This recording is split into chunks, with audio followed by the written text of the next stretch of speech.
ಮುಚ್ಚಿಸಿ ಬಂಧಿಸಿ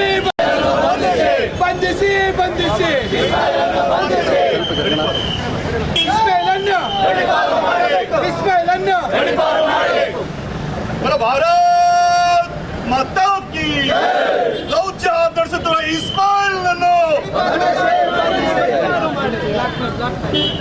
ಜಿಹಾದ್ ಮಾಡುತ್ತಿರುವ ಇಸ್ಮಾಯಿಲ್ ಅನ್ನು ಜಿಹಾದ್ ನಡೆಸುತ್ತಿರುವ ಇಸ್ಮಾಯಿಲ್ ಅನ್ನು ಜಿಹಾದ್ ಮಾಡುತ್ತಿರುವ ಇಸ್ಮಾಯಿಲ್ ಅನ್ನು ಶಾಂತಿ ಬಂಧ ತರುತ್ತಿರುವ ಇಸ್ಮಾಯಿಲ್ ಅನ್ನು ಹಿಂದೂ ಹೆಸರು ಹೇಳ್ಕೊಂಡು ವಿವಾಹಿತ ಮಹಿಳೆ ಮತ್ತು ಹುಡುಗಿಯರನ್ನ ಕಾಲೇಜ್ ಹುಡುಗಿಯರನ್ನ ಪ್ರೀತಿ ಎಂಬ ಇದರಲ್ಲಿ ಬೆಳೆಸ್ಕೊಂಡು ಆಮೇಲೆ ಅವರು ಡ್ರೆಸ್ಸಿಂಗ್ ಚೇಂಜ್ ಮಾಡ್ಕೊಂಡ ರೂಮಲ್ಲಿ ಪ್ರೈವೇಟ್ ಕ್ಯಾಮ್ರಾನ ಇಟ್ಟುಬಿಟ್ಟು ಅದನ್ನು ರೆಕಾರ್ಡಿಂಗ್ ಮಾಡ್ಕೊಂಡು ಅವ್ರು ಬಂದು ಅವ್ರ ಹಣದ ಬೇಡಿಕೆ ಇಟ್ಟುಬಿಟ್ಟು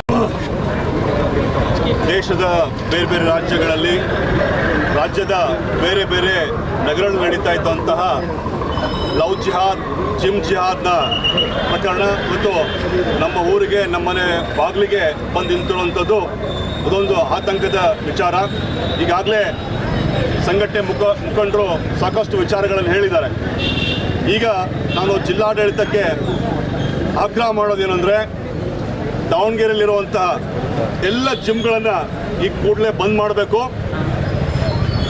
ಎಲ್ಲ ರೀತಿಯ ತನಿಖೆಗಳನ್ನು ಮಾಡಿ ಏನು ಪವರ್ ಜಿಮ್ನಲ್ಲಿ ನಡೀತಾ ಇರುವಂಥ ದುಷ್ಕೃತ್ಯ ಏನಿದೆ, ಡ್ರೆಸ್ ಚೇಂಜ್ ರೂಮ್ನಲ್ಲಿ ಸೀಕ್ರೆಟ್ ಕ್ಯಾಮ್ರಾವನ್ನು ಇಟ್ಟು ಏನು ದುಷ್ಕೃತ್ಯವನ್ನು ಮಾಡ್ತಾಯಿದ್ರು, ಬ್ಲ್ಯಾಕ್ ಮೇಲ್ ಮಾಡ್ತಾಯಿದ್ರು, ಮಹಿಳೆಯರನ್ನು ದುರುಪಯೋಗ ಮಾಡ್ಕೊಳ್ತಾ ಇದ್ರು. ಈ ರೀತಿಯ ಚಟುವಟಿಕೆಗಳು ಬೇರೆ ಜಿಮ್ಗಳು ನಡೀತಾ ಇದ್ದಾವ ಅನ್ನುವಂಥದ್ದನ್ನು ತನಿಖೆ ಮಾಡಬೇಕು. ಹಾಗೆ ಈ ಜಿಮ್ನ ಟ್ರೈನರ್ ಏನಿದ್ದಾನೆ ಇವನನ್ನು ಕೂಡಲೇ ಬಂಧಿಸಬೇಕು. ಬಂಧಿಸೋದಷ್ಟೇ ಅಲ್ಲದೆ ಇವನನ್ನು ಗಡೀಪಾರು ಮಾಡಬೇಕು.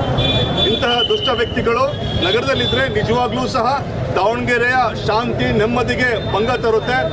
ಖಂಡಿತವಾಗೂ ಅವನು ದಾವಣಗೆರೆಯಲ್ಲಿದ್ದರೆ ದಾವಣಗೆರೆ ನೆಮ್ಮದಿಯಾಗಿರ್ಲಿಕ್ಕೆ ಸಾಧ್ಯ ಇಲ್ಲ, ಶಾಂತಿಯುತವಾಗಿ ಸಾಧ್ಯ ಇಲ್ಲ. ಅವನು ಕೂಡಲೇ ಬಂಧಿಸಬೇಕು, ಬಂಧಿಸಿ ಅವನನ್ನು ಗಡೀಪಾರು ಮಾಡಬೇಕು ಅಂತೇಳಿ ಆಗ್ರಹಪಡಿಸ್ತಾರೆ.